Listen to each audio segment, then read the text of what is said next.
Good morning everyone, this is Professor Vincent Torre Bongolan. Isa na naman pong mainit na usapin ang ating pag-uusapan. Alam nyo ba mga kaibigan na mayroong bahagi sa Rome Statute of the International Criminal Court ang mayroong babala at posibleng maging biktima ang administrasyon ni President Ferdinand Romualdez Bongbong Marcos Jr.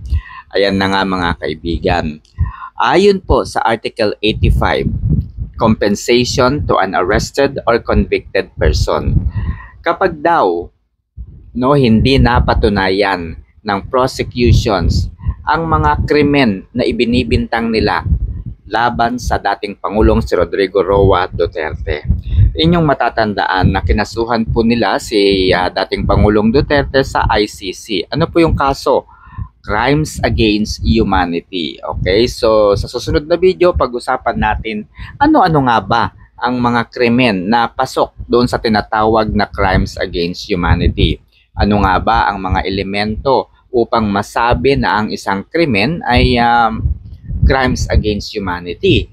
Okay? At ano po ang definition o pakahulugan ng crimes against humanity sa ilalim po ng Rome Statute of the International Criminal Court. Okay, so pag-usapan natin yan on my next video. But for today, ang pag-uusapan natin paano kung hindi napatunayan ng prosecutions ang mga krimen na isinampa nila laban kay former President Duterte. Okay. Eto na mga kaibigan. Pumunta po kayo sa Rome Statute of the International Criminal Court at tingnan po ninyo ang Article 85. Ang pamagat po, compensation to an arrested or convicted person. Paragraph number 1. Anyone who has been the victim of unlawful arrest or detention shall have an enforceable right to compensation, mga kaibigan. Halimbawa daw na ang biktima o yung mga naarestong individual o yung mga na-convict na tao, kapag napatunayan daw na illegal, unlawful yung pag-aresto laban sa kanya ng bansa, ng administrasyon. Paano kung illegal nga ba ang pag-kidnap kay former President Rodrigo Roa Duterte? Alam niyo ba, 'di ba, nung dinala po siya sa ICC, sabi po ni former President Rodrigo Roa Duterte, that's kidnapping. O ibig sabihin, unlawful nga yung pag-aresto sa kanya. At ito po ay napatunayan natin ng formal na magsagawa ng Senate probe ang chairperson ng Committee on Foreign Relations na si Senator Amy Marcos. At dito natin natuklasan, dito po nalaman ng buong mundo kung paano nga ba inaresto si former President Rodrigo Roa Duterte. Marami tayong mga nalaman at natuklasan. Ito po ay ang pambabaliwala nila sa mga saligang batas, sa mga jurisprudence, hanggang sa Rome Statute of the International Criminal Court. Dahil nakita natin kung paano magpalusot ang mga akusado. Okay, so kasama na dyan yung dalawang yung magkapatid na magkapatid na Remulla. Okay, so yung kanilang pagsisinungaling. Okay, paragraph number 2.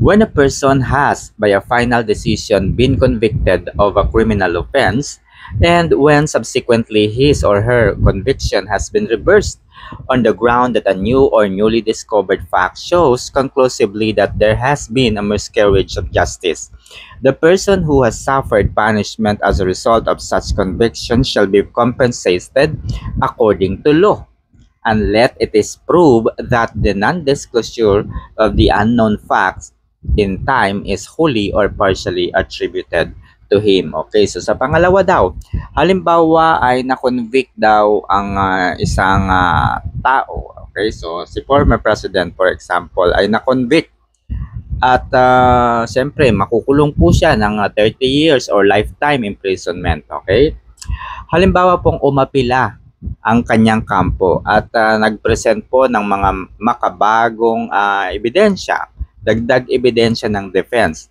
At nung mag-present po ng bagong mga dokumento, mga ebidensya ang defense team, siya po ay pinawalang sala. Okay? Ito daw ay isang dahilan na matatawag nating miscarriage of justice. So, ibig sabihin po, hindi po naibigay ang hustisya kay former President Duterte. Maaaring na-convict po si former President Duterte dahil sa mga ebidensyang hindi po makatotohanan. Subalit, nung magkaroon po ng apela, napatunayan na wala pong sala si former President Duterte, siya po ay karapat-dapat lamang na magkaroon or maging compensated, no? Ito po yung word niya. Magkaroon ng compensation according to law. Okay, so ibig sabihin pwede pa palang kumita si former President Duterte dahil obviously unlawful po yung pagka-aresto sa kanya, and the secondly ay obviously po no, na wala naman siyang kaso, so this is what we call miscarriage of justice. Pinatapon lang talaga siya dahil isa po siyang napakahusay na leader. Paragraph number 3, in exceptional circumstances where the court finds conclusive facts showing that there has been a grave and manifest miscarriage of justice, it may in its discretion award compensation. Okay, according to the criteria provided in the rules of procedures and evidence to a person who has been released from detention following a final or of acquittal or termination of proceeding for that reason. So, ibig sabihin daw mga kaibigan, no, kapag napatunayan daw ng ICC na kaya na convict, no, kaya na kulong at napatunayan na si former President Duterte ay merong kasalanan pero later on pinawalang sala, ito raw ay grave and manifesting miscarriage of justice. So talaga naman kailangan siyang mabayaran, no? So dahil dito, ang tanong ko na lamang ay sino ang magbabayad sa kanya? Alangan po ICC, no? Sa tingin ko hindi babayaran ng ICC si former President Duterte, no? So ang nakikita ko rito, nasisingilin po, no? Sabi po dito, bahala yung korte, no? Ibig sabihin bahala yung ICC. So kung saan siya kukuha ng pang-compensate, no, kay former President Duterte. So kung kayo ang tatanungin mga kaibigan, kaya pa bang patunayan ng prosecution ang kaso laban kay former President Duterte? Maipananalo ba nila yung kanilang bintang sa dating Pangulo?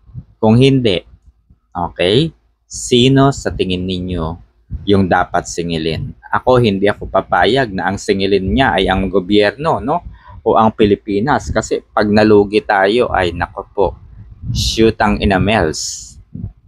Oo, pag nalugi talaga tayo dahil sa kagagawan ng administrasyong ito, ay nako po, mapapamura ka talaga ng shoot ang inamels. Ito na nga, no? Pero para sa akin, kung sakali man na hindi ito mapatunayan, ang gusto kong singilin at utusan ng ICC ay si Marcos, no? Si Marcos at si Romualdez. Silang dalawa po, kasama si Liza Araneta.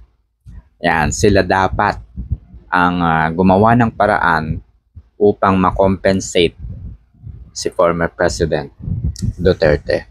Yun lamang mga kaibigan, and that's all.